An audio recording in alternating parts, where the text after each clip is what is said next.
Can I add to that? I mean, I don't think what Ralph means is that it's a tragedy that most people can't factor a quadratic equation. I think he speaks as he does because he is so professionally immersed in these issues.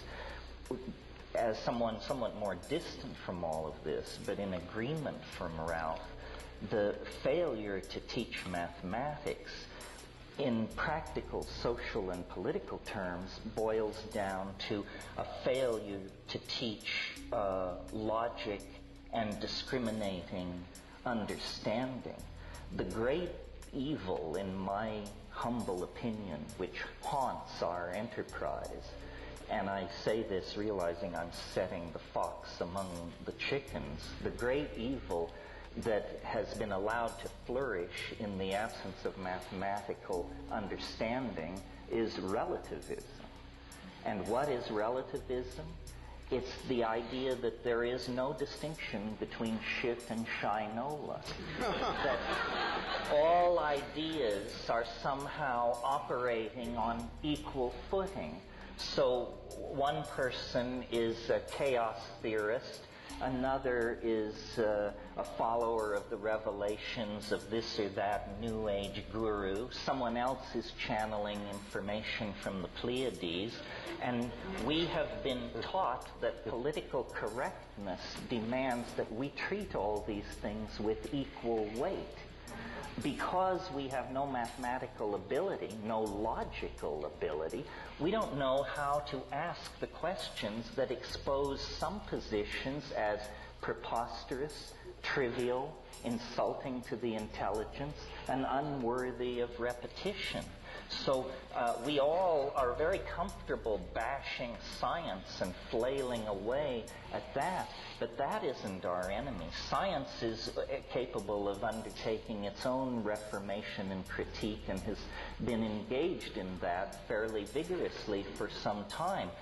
The enemy that will really subvert the enterprise of building a world based on clarity is the belief that we cannot point out the pernicious forms of idiocy that flourish in our own community. And this problem is growing worse all the time. I mean, just pick up a copy of Magical Blend or Shaman's Drum, and you will discover an appeal to the level of intellect that makes what's going on with television advertising look like a meeting of the Princeton Institute of Advanced Study. We have tolerated too many loose heads in our community. We are not willing to take on the karma involved in argument and discourse that actually gores somebody's ox. So that at the end of the day, iridology or Mormonism or some other form of institutionally supported foolishness lies in shreds on the floor. We consider this politically incorrect. I can feel the tension in this room because people sense I might gore their particular ox.